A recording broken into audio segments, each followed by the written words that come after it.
भागवत महापुराण की जय। कृष्ण कन्हैया लाल की जय।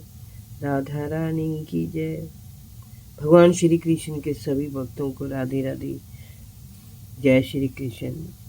आज मैं आपको सुनाऊंगी भागवत महापुराण में दशम स्कंद में 89वां अध्याय। भृगु ऋषि द्वारा त्रिदेवों की परीक्षा लेना और अर्जुन का वैकुंठ दर्शन। श्री सुखदेव जी ने कहा, परीक्षित, एक बार सरस्वती नदी के तट पर ऋषि मुनि यज्ञ करने के लिए बैठे तो उनमें परस्पर विवाद छिड़ गया कि ब्रह्मा, विष्णु और शिव में सबसे बड़ा और श्रेष्ठ कौन है। इसकी परीक्षा करने का उत्तरदायित्व उन्होंने ब्रह्मा जी के मानस पुत्र भृगु जी पर सौंपा। सबसे पहले भृगु जी ब्रह्मा की सभा में गए। वहां उन्होंने ब्रह्मा जी को ना तो नमस्कार किया और ना उनकी स्तुति ही की। इस पर ब्रह्मा जी को क्रोध आ गया। क्रोध में भरकर उन्होंने चेहरा तमत माने लगा। जब उन्होंने देखा कि इस ऐसी दृष्टता करने वाला उनका पुत्र ही है तो उन्होंने अपने क्रोध को दबा लिया और उससे ना तो कुछ पूछा ना उसे बैठने के लिए ही कहा। भृगु जी वहां कुछ देर ठहर कर कैलाश पर्वत पर गए। देवादिदेव शंकर जी ने जब मेरे भाई भृगु को आते देखा तो उन्होंने बड़े आनंद से खड़े होकर उनका लिंगन करने के लिए अपनी दोनों बाहें फैला दी, परंतु महर्षि भृगु ने उनसे लिंगन नहीं किया और बोले, तुम लोग और वेद की मर्यादा का उल्लंघन करते हो, इसलिए मैं तुमसे भेंट करना नहीं चाहता।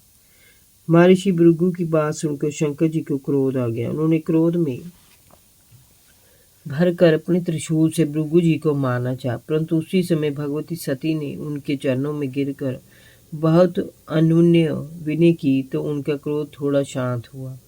वे भृगु जी से मुंह मोड़कर अपने आसन पर जा बैठे और बैठे बैठे मन ही मन क्रोध को पीते रहे। महर्षि भृगु अब वहां से चलकर वैकुंठ लोक गए। उस समय भगवान विष्णु लक्ष्मी जी की गोद में सिर रखे लेटे हुए थे। उनकी आंखें बंद थी। भृगु जी ने देखा तो उन्हें बहुत बुरा लगा।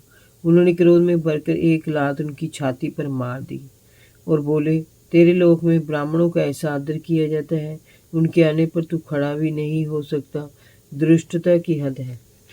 लात के प्रहार से भगवान विष्णु एकदम से चौंक कर उठ बैठे और तत्काल अपनी शैया से उतरकर उन्होंने महर्षि भृगु के पैर पकड़ लिए और बोले, आपका स्वागत है भगवान, आपके चरण अत्यंत कोमल है और मेरी छाती बड़ी कठोर है, कहीं आपके पैर को चोट तो नहीं लग गई? लाइए मुझे दिखाइए। आप यहाँ शैया पर बैठिए और विश्राम कीजिए, मुझे अपना पैर सहलाने दीजिए। मैं 2 पल के लिए सो गया था, आपके आने का मुझे पता ही नहीं चला। इस कारण मुझसे जो अपराध हुआ है उसे आप चाहे दंड दें या क्षमा करें। मैं तो आपसे दया की भीख ही मांग सकता हूँ। कृपया मुझ पर दया करें और मेरे अपराध को क्षमा करें। आज आपके वैकुंठ में पधारने से मेरा लोक पवित्र हो गया। अब अपने स्पर्श से मुझे भी पवित्र कीजिए। परीक्षित, भगवान श्री हरि के ऐसे मीठे वचन सुनकर भृगु जी परम सुख का अनुभव करने लगे। भावातिरेक में उनका गला भर आया और आंखों से अश्रु बहने लगे। वे बोले, विष्णु, तू सशाक्त धर्म, ज्ञान, वैराग्य, शांत, समचित, अकिंचन और सबको अभय देने वाला है। सभी साधु संतों की एकमात्र गति तेरे लोक तक ही है। तेरी कृपा से साधु संतों को ऐश्वर्य और हृदय को शुद्ध करने वाला यश प्राप्त होता है।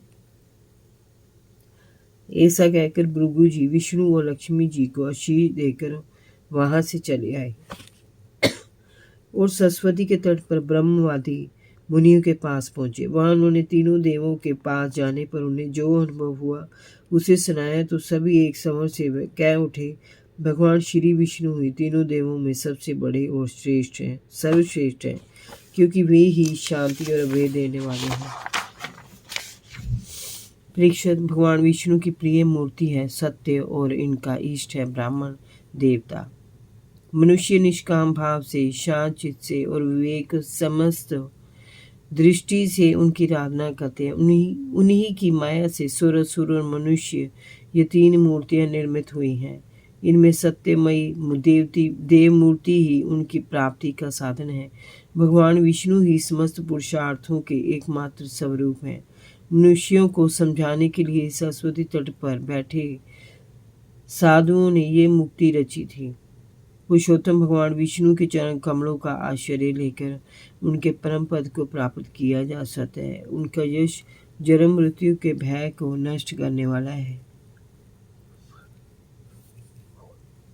उनकी लीलाओं का जो नित्य श्रवण कीर्तन करता है वह संसार के बीड़ पथों पर नहीं भटकता। परीक्षित, एक दिन की बात है कि द्वारकापुरी में किसी ब्राह्मणी ने एक पुत्र को जन्म दिया, किंतु जन्म के कुछ पलों बाद ही उसकी मृत्यु हो गई। ब्राह्मण ने अपने मृत बालक के शव को उठाया और राजमहल के द्वार पर उसे रख कर बोला, मुझे आज इस बात में कोई संदेह नहीं लग रहा है कि ब्राह्मण द्रोही, धूर्त, कृपण और विलासी राजा के कर्म दोष से ही मेरे बालक की मृत्यु हुई है। ऐसा कहकर वह विलाप करने लगा। वह आगे बोला, जो राजा हिंसा में विश्वास रखता है, दुष्ट और इंद्रिय लोलुप होता है, उसे राजा मानकर उनकी सेवा करने वाली प्रजा दरिद्र होकर उन अनेक दुखों को निरंतर भोगती है। उसे संकटों का लगातार सामना करना पड़ता है। परीक्षित, उस ब्राह्मण के घर में एक एक करके 9 बालकों ने जन्म लिया, परंतु वे सभी जन्म के बाद मर गए। वह ब्राह्मण उन सभी को राजमहल के द्वार पर डाल देता था। जिस समय 9वां बालक वहां डाल रहा था, तब भगवान श्री कृष्ण के पास अर्जुन बैठे हुए थे। उन्होंने ब्राह्मण की बात सुनकर उससे कहा, हे विप्रवर, आपकी द्वारका में क्या कोई धनुर्धारी क्षत्रिय नहीं है? ऐसा प्रतीत होता है कि ये यदुवंशी ब्राह्मण बन गए हैं और प्रजा पालन त्याग कर यज्ञ करने लगे हैं। जिस राज्य में धन, स्त्री, पुत्रों से बिछोड़कर दुखी होने वाले ब्राह्मण और निर्धन सुरक्षित नहीं है तथा दुखी होते हैं, ऐसे राज्य में क्षत्रिय नहीं अपितु क्षत्रिय के वेश में पेट पालने वाले नट रहते हैं। उनका जीवन व्यर्थ है। किंतु आप दुखी ना हो, मैं आपकी संतान की रक्षा करूंगा। यदि मैं ऐसा नहीं कर सका तो मैं आग में कूदकर अपना जीवन समाप्त कर लूंगा। इस प्रकार मेरे पाप का प्रायश्चित भी हो जाएगा। अर्जुन की बात सुनकर ब्राह्मण बोला, अर्जुन, मूर्खता की बात मत करो। जब ये द्वारका में श्री कृष्ण, बलराम जी, प्रद्युम्न, अनिरुद्ध और अनेक योद्धा भी मेरे बालकों की रक्षा नहीं कर सके, तब तुम क्या कर लोगे? मैं तुम पर विश्वास नहीं कर सकता। अर्जुन ने कहा, विप्रवर, आप मेरे बल पौरुष का तिरस्कार मत कीजिए। मैं श्री कृष्ण, बलराम और प्रद्युम्न नहीं हूँ। मेरा ये धनुष गांडीव जगत विख्यात है। मैं अपने पराक्रम से भगवान शंकर को भी प्रसन्न कर चुका हूँ। मैं अधिक कुछ नहीं कह सकता। युद्ध में मैं साक्षात यमराज को भी जीत कर अपनी आपकी संतान ला सकता हूँ। परीक्षित, जब अर्जुन ने इस प्रकार अपनी बड़ाई की तो वह ब्राह्मण प्रसन्न होता हुआ अपने घर लौट आया। जब उसकी पत्नी को 10वीं बार प्रसव पीड़ा हुई तो वह ब्राह्मण अर्जुन के पास आकर बोला, हे अर्जुन, इस बार तुम मेरे पुत्र को मृत्यु से बचा लो। ये सुनकर अर्जुन भगवान शंकर का स्मरण कर गंडी उठाकर तैयार हो गया। अर्जुन ने बाणों को मंत्रों द्वारा पूरी तरह अभिमंत्रित करके सूतिका ग्रह को चारों ओर से घेर लिया। उसने अपने बाणों से सूतिका ग्रह के ऊपर एक पिंजरा सा बना दिया, परंतु प्रसव के उपरांत वह बालक कुछ देर रोने के उपरांत सशरीर आकाश में लुप्त हो गया। अब ब्राह्मण ने अर्जुन को बहुत भला बुरा जो मुंह में आया कहा। मैं बोला, मेरी मूर्खता तो देखो, मैंने इस नपुंसक पर विश्वास कर लिया जिसे भगवान श्री कृष्ण और बलराम जी नहीं बचा सके। उसे यह धम्बी कैसे बचा सकता है? धिक्कार है ऐसे झूठे क्षत्रियों पर। इसे क्षत्रिय कहलाने का कोई अधिकार नहीं है। ब्राह्मण की तीखी बातें सुनकर अर्जुन योगबल से यमलोक पहुंचा, परंतु वह बालक वहां नहीं मिला। इसी प्रकार वह तीनों लोकों में भटकता फिरा, पर उसे बालक नहीं मिला। तब वह हार कर वापस आया और चिता तैयार करके आग में कूदने के लिए तैयार हो गया। तभी भगवान कृष्ण ने उसकी बाँह पकड़ी और कहा, अर्जुन, तुम अपना इस प्रकार तिरस्कार मत करो। चलो, मैं अभी इसके सभी बालकों को वापस ला देता हूँ। तुम अभी यहाँ से चलो। ऐसा कहकर भगवान श्री कृष्ण ने अर्जुन को समझा बुझाकर अपने दिव्य रथ पर सवार किया और रथ को पश्चिम दिशा की ओर तीव्र गति से बढ़ाया। उन्होंने 7 पुरुषार्थ समुद्र पार करके घोर अंधकार में प्रवेश किया। अंधेरा इतना घना था कि रथ में जुड़े शैव्य सुग्रीव मेघ पुरुष पर बलाहक नाम के चारों घोड़े अपना मार्ग घोलकर इधर उधर भटकने लगे।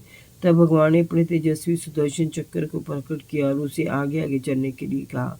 सुदर्शन चक्र अपने तीव्र प्रकाश से उसे उस घने अंधकार को चीरता हुआ तीव्र गति से रथ के आगे आगे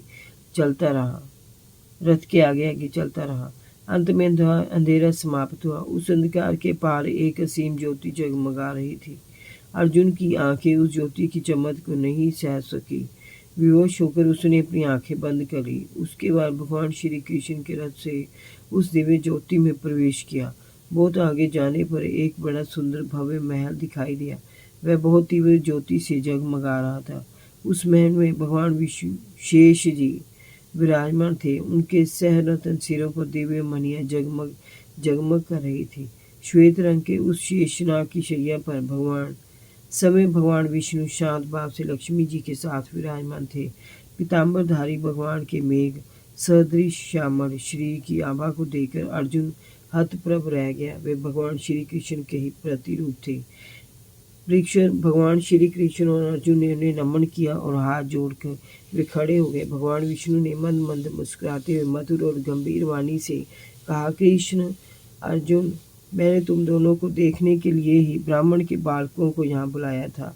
वह सब मेरी लीला थी। तुम दोनों ने धर्म की रक्षा के लिए मेरी कलाओं के साथ पृथ्वी पर अवतार लिया है। पृथ्वी के बाहर सब रूप दैत्यों का संहार करके तुम शीघ्र से शीघ्र मेरे पास लौट आओ। तुम दोनों ऋषिवर नर और नारायण हो। यद्यपि तुम पूर्ण काम और सर्वश्रेष्ठ हो, फिर भी लोक संग्रह के लिए जगत की स्थिति के अनुसार धर्म का आचरण करो। अहंकार को किंचित भी पास ना फटकने दो। भगवान श्री हरि की आज्ञा लेकर श्री कृष्ण और अर्जुन ब्राह्मण के बालकों को साथ लेकर वापस लौट पड़े। वापस आकर उन्हें उनके पिता को सौंप दिया। ब्राह्मण प्रसन्न हो गया और अपने शब्दों के लिए क्षमा मांगने लगा। परीक्षित भगवान विष्णु के उस परम धाम को देखकर अर्जुन के आश्चर्य की सीमा नहीं रही। उसे ब्राह्मण की किसी बात का भी ध्यान नहीं रहा। उसने ऐसा अनुभव किया कि उसमें तथा अन्य समस्त जीवों में जो बल पुरुष है वह सब भगवान श्री कृष्ण का ही है। इसके बाद भगवान ने अर्जुन के साथ मिलकर अनेक वीरतापूर्ण लीलाएं की। लोक दृष्टि से देखने पर उन्होंने संसारिक विषयों का भोग भी किया। बड़े बड़े यज्ञ के भगवान श्री कृष्ण ने आदर्श महापुरुषों का सा आचरण करते हुए पूरी प्रजा के मनोरथ पूर्ण किए। बहुत से अधर्मी राजाओं को उन्होंने यमलोक का रास्ता दिखाया और असंख्य दुष्ट राजाओं को अर्जुन के हाथों मरवा दिया। इस प्रकार धर्मराज युधिष्ठिर आधार्मिक राजाओं से उन्होंने पृथ्वी पर धर्म मर्यादा की स्थापना की। जय जय श्री राधे। भागवत महापुराण की जय। कृष्ण कन्हैया लाल की जय। राधा रानी की जय। भगवान श्री कृष्ण की सभी भक्तों को राधे राधे। जय श्री कृष्ण।